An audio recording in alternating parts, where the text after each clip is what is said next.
Welcome to Energize and Revitalize with Dr. Amy.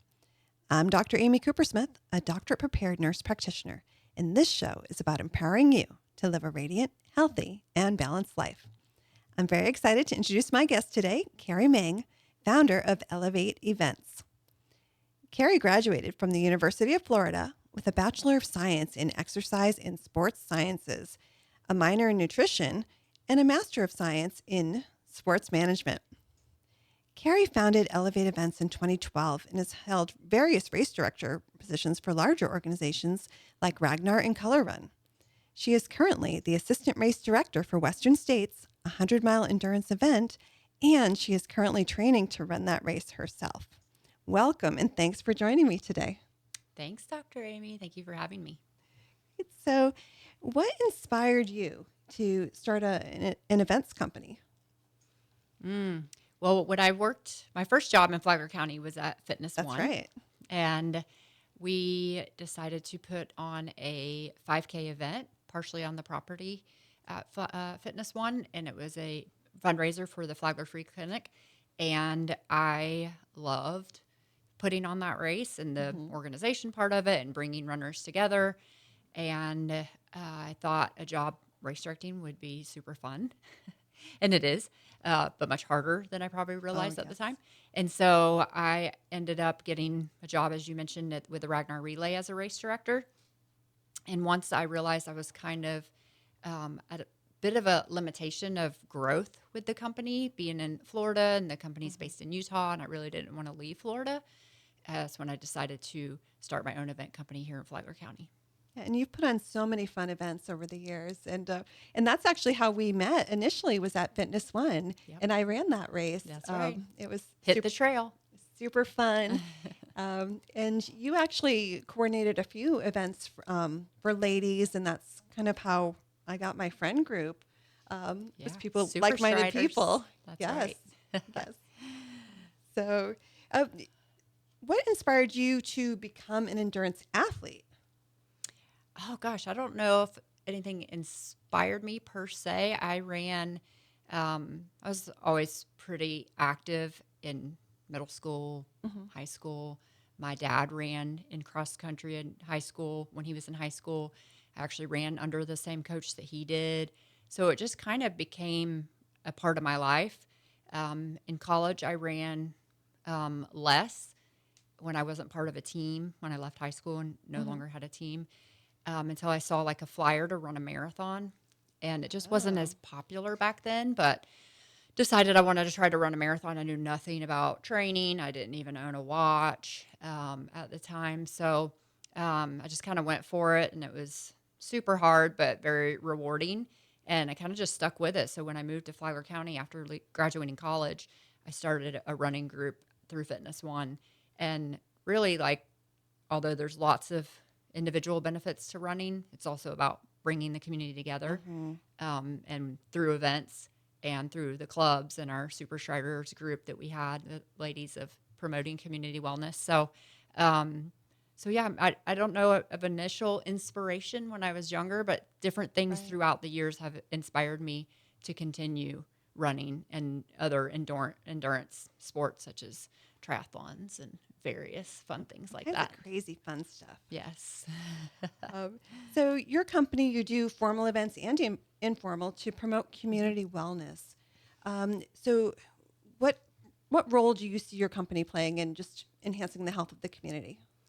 Yeah, so I try to approach the events as more of like a lifestyle adoption of being outdoors and being in nature and appreciating our trails in Flagler County. We have so many amazing trails, but also appreciating like Mother Earth as a whole and taking care of it, sustainability, things that come along with that. But making it fun, and especially for all the kids events that I do. Yes.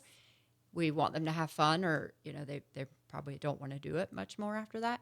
But also challenging. And there's so many metaphors in these running events that they can carry over to life, pushing themselves, trying something new, getting out of their comfort zone, supporting their fellow runners, through sportsmanship. So when I had the idea to start the kids events, all of these things were taken into consideration of how you pack all of that in and also manage a bunch of kids on trails. And then also for adults, of course, my events started with adult events, and I still have those also. But it really comes down to community and feeling like we're doing something good for ourselves and for each other when we're out there together. Awesome. So your kids' event series is called Where the Wild Ones Run. That's right. Where'd that name come from? It just came to me one day, maybe 3 or 4 years ago. I have at Trail Fest, a different event that's not a kids event, I always have a free kids run that's part of it. And it would attract, 10 or so kids, and they would just come out and run half a mile. And I thought, there's nothing around that is only for kids. And it's a little bit of a play on that, the book series Right. from our childhood. And I like the idea of being wild and kind of going back Yes. to our roots and letting kids be kids and running through the woods. There's not many other things that kind of make you feel free and wild than doing that and letting them get that energy out and being away from sidewalks and cars and roads. And it's just a totally different feeling running through the woods and on trails. So when I honestly don't remember the exact moment, but where the wild ones run came into my head, I was like, oh, that's absolutely perfect. Like, I want to create a space for the wild ones to run wild through the woods. It's so important, I think, for their emotional development to get that energy out. Just our kids are so sedentary these days, and it just really affects their learning and behavior, of course, and their sleep and their growing and all of that. Absolutely. Yeah. I agree with you wholeheartedly. And, that I know when we started Super Striders years ago, like kids' health and wellness was a big part of what we wanted to impact. So this is just a kind of continuation of that goal for me. And I know how running changed my life as a kid and how it has completely shaped my life professionally and personally. So I wanted to give back in that way. And it's such a great exposure for them because it's fun. It's not like Really go fun. out and exercise, kids. It's like, hey, go play in the woods. That's right. And Jump off rocks, step over roots, run in the dirt. Yes. it's just so much fun. I did that race one year with my grandson, and he had a great time. He was a little young, but he enjoyed it, and he got his little medal at the end, and then had a donut because that's okay once in a while as a treat. Okay. Yep, that's right. Yes, we have as young as 3, and occasionally I've had a 2-year-old join us. So, so it's been honestly that 3 to 5 age group is my favorite age group. They run with so much joy. It's really fun to watch and come across the finish line and be so proud of themselves for doing something hard. That's a big part of it is I did it. That's right. So how early can a child do a structured running program? A structured running program. Yeah, that's a good question. I mean, it really depends on that individual child probably. At 3 or 5, we're probably not doing much of a structured program as more of like, let's, keep it fun, keep it safe. But even the distance that we run at where the wild ones run is usually around a half a mile. So as they get older, the distance goes up. We have 3 age groups. And but as far as, a structured regular, probably not till they're a little bit older. Right. There's a lot of bone developing still. Yes. but there's middle school teams that are running double-digit mileage throughout the week, and I think it's great for them. But those kids are amazing. They are very. I know I couldn't run like that when I was young. And we didn't have quite the opportunities that they have now for these middle school teams and programs and stuff. It's awesome. So how can parents and coaches help help the kids, build their form and develop endurance, but not overdo it? Yeah, gradual. When the kids are starting off, they're going to start off very light mileage. We want to keep it fun as much as possible. It's not always going to be fun, and life isn't always fun. So we're not trying to cater to that, but we want them to keep coming back and be interested. But as far as introducing them, it would just be like a gradual. So you're going to start them off at shorter runs and making sure they're warming up and teaching them a stretching routine, things of that sort. And as they develop, then you can start increasing mileage and have them run a little bit further. And every kid is going to be different. Mm-hmm. So they're going to progress at a different rate. Well, good. So you also have a trail series or trail event. Yes, Trail Fest. Trail Fest. Yes, so Trail Fest at Graham Swamp. This is going to be year 8 that we've done this event, and it's at the Graham Swamp Preserve, which is on Colbert Lane. It's a mountain bike trail primarily, and a lot of people run it. There's a hiking trail as well. I'm on the board for the Graham Swamp Trail crew that manages the trail and all the trail maintenance efforts, and we put on Trail Fest there every November. There's a mountain bike race and 2 running events, a 10K and a 5K, and that's when we also have the free kids run that's like about a half mile long. And then we usually have live music, and we have a free yoga session for anyone. So it's a really just fun community festival event that helps raise money for the club and brings the community together in a place that we all love so much, and is a really nice challenge and something different. So many people, if they do run, are used to running on one of the many amazing paved paths we have in Flagler County, and this gives them the opportunity to run that mountain bike trail, which could be a little bit more challenging. Yes, but also more fun in my opinion. But it is fun, and there's a lot of research that shows being in nature is so important for our mental health. Absolutely, for staying grounded, and we have a really stressed out community. We're a stressed out society, and just even taking a walk in the woods, going on that hiking trail over in Graham Swamp, it's going to help you just diffuse all that negative energy. Absolutely. Yeah, I completely agree with that. And you might see a turtle, definitely some birds, some squirrels. Sometimes a snake, but I wasn't going to mention that, Amy. Usually they'll slither away. Yes. They don't bother you too much. And we've seen boar out there. Yep, lots of wild boar, which is why the Graham Swamp Kids Race is called the Wild Boar Run. Yes. And they usually stick to themselves too, but they can be a little bit like, oh, there's a boar. Yeah, they're scared of us. So you've worked with runners of all ages. How do you give advice to a more mature athlete as we're all getting a little older? Sometimes we need to change things up a little bit. Yeah, I mean, I guess that depends on if they have been an athlete their whole lives or most of their lives. Somebody starting off older would probably have very similar advice to, one of the kids starting off is, take it easy at first. But as we get older, recovery is longer. And that's just the way it is, unfortunately. Yep. So paying way more attention to how you're recovering. I'm still running as many more miles than I was in my 30s, and I'm going to be 50 in a few years. So, but I am way more aware and cognizant of how I recover, and that's through nutrition, but also through sports massage, through foam roll, myofascial release.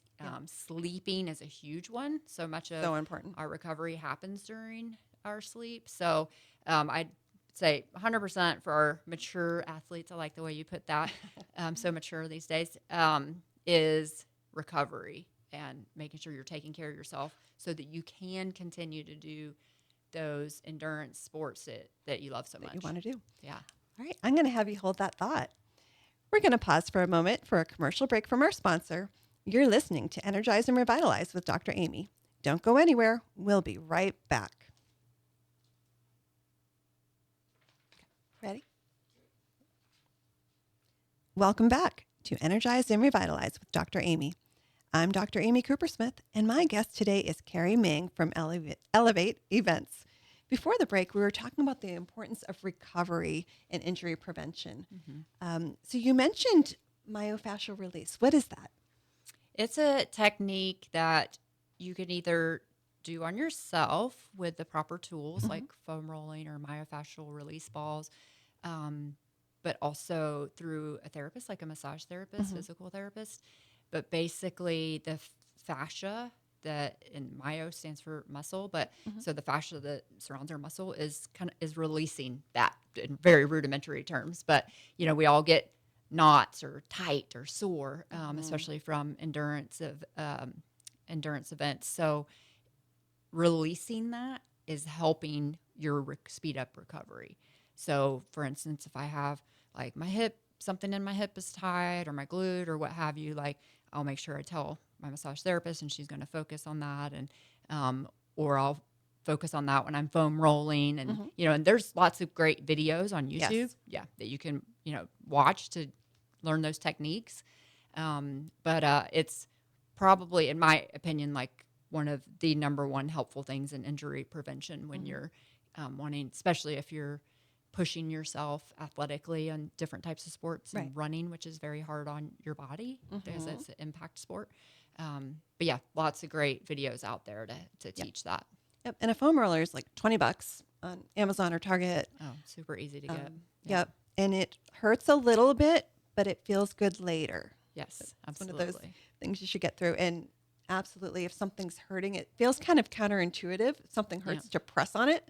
But that actually does help it release so that you can recover. Yeah, that's a good way to put it. Yes, absolutely. That and lacrosse balls. And lacrosse balls, that would be considered like a myofascial tool, using those very hard balls to get into spots to release. But yes, that's in my arsenal as well. Yes.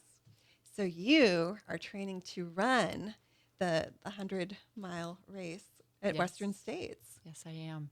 Yes, I started working for Western States just a few years ago. It's a 100-mile endurance event, running event in California. It's actually the oldest 100-miler in the U.S. It started 52 years ago. And when I got hired to work for them, it was probably the greatest turning point in my career. It's a pretty prestigious and iconic event. So to be hired as the assistant race director has been a huge honor and privilege. And I was offered a spot in the race. The spots are very hard to come by. There's only 369 spots and about 10,000 people that apply for it. Wow. So I was offered a spot through the race director and the board, and I had to run a 100-mile qualifying race last year just to get prove in. that you could do it. Yeah, basically. So you've done this already. So I did it in Florida, which is quite different than California, Northern California. But yes, been training since December for that. I hired a coach who's familiar with the race course. I bought a treadmill, which has been a significant help in getting the elevation training in that I need, because there's quite a bit of climbing as well as even more so downhill, which if you've ever run downhill, you know how difficult it is. And really hard to train for. Very hard, almost impossible in Florida to train for this type of downhill, the impact that it puts on your quads. And so I bought this treadmill that has a downhill function, and it's been a tremendous help in getting my legs ready and getting my body ready for that kind of impact. So it's been a really fun process, and I'm looking forward to putting in all my hard work into a day of celebration on the trails. Yeah, so I was doing a little researching, and so people that have run a marathon, which is 26.2 miles, of the entire population, for a person who have done that one time in their life, it's less than 1% of the population. Wow. So then I said, okay, how many people run a 100-mile race? And it came out to 0.0004 or something like that. Wow. So it's very, I don't want to say unusual, but special, I think is the right word. We are very special. And maybe a little crazy. Yeah, probably, yes. Not definitely. It's funny, in my world of race directing, in the ultra world, most people run ultra marathons that are in my circle and that part of my life. So it's funny to hear that such a small percentage. Yes. Because in your world, everyone does this. Exactly. No big deal. I'm one of the few that hasn't run Western States, for instance, especially, that in the organization. So, I remember there's a much bigger world out there than this little ultra circle. Yes. So when I ran my first marathon, you were there and ran the last mile with me. And when I finished, you said, "Oh, do you want to do an ultra?" And I said, "No, I don't." Bad time for me to ask that. How about now? Have you changed your mind? No, I think I'm good. Okay. I'm going to cheer you on. Okay. Instead. All right. That's important too. So what does a typical day look like for you to do all this training? For the training. I also started strength training regularly. I did it, years ago when I worked at Fitness One, but have completely gotten out of the routine of strength training. It's always just been on the back burner. I couldn't stay accountable with myself to do it. And I have the know-how, but I really needed kind of somebody to structure a plan for me. Yep. So when I got offered this spot in the race, which I take extremely serious, I decided in addition to hiring a running coach, I was going to hire a personal trainer. So twice a week, I work with a personal trainer for the strength training part. That's at 6:00 in the morning, twice a week. And then it usually involves running before and after. Except for the last couple weeks, my coach has had me start doing all my runs in the heat. So now I'm not running till 12, 1, 2, 3 o'clock in the afternoon because the race that I'm doing is very hot. Oh. And In heat California, training is a thing. that's too bad. Yeah, I know. Yes, it'll be in the mid 80s to potentially 90 for the race. So we are now working on heat training, which also includes me going to the sauna, which I've been doing as well. Okay.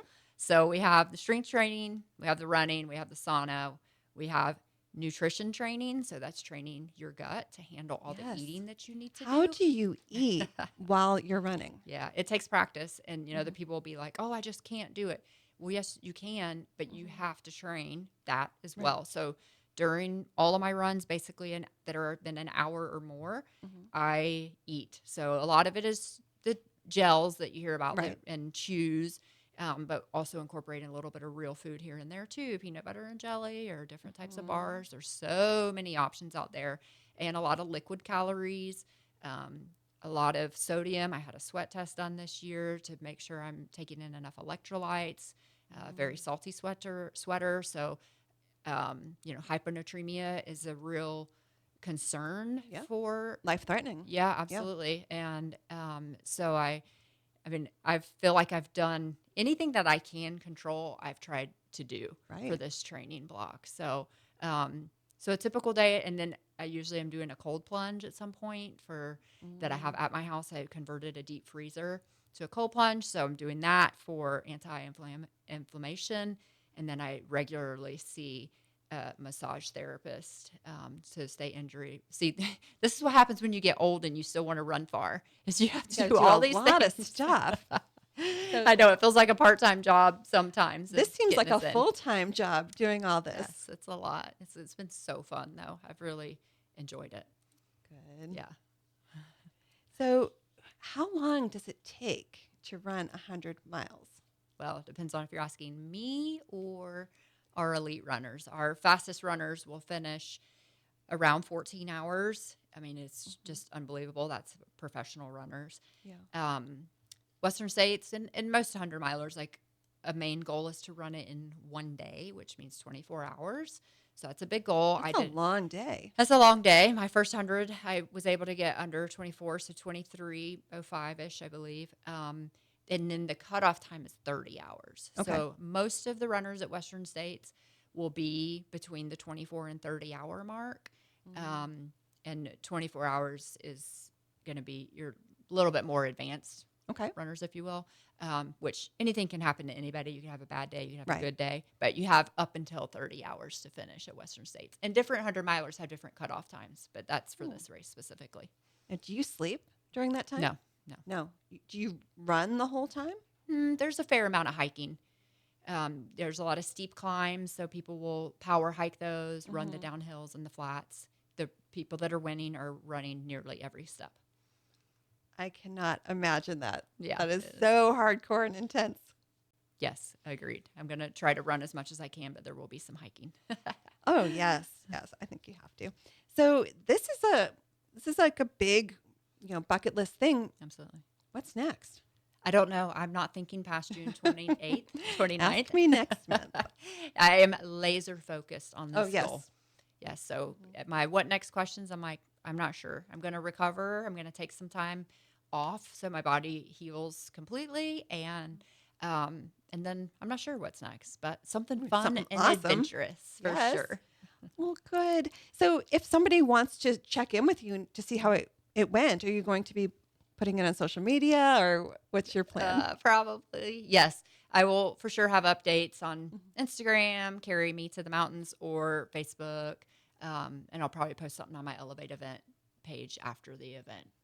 So And so for people to find out about that, they should visit your Elevate event page, and also to check out the wonderful events coming, in the next year.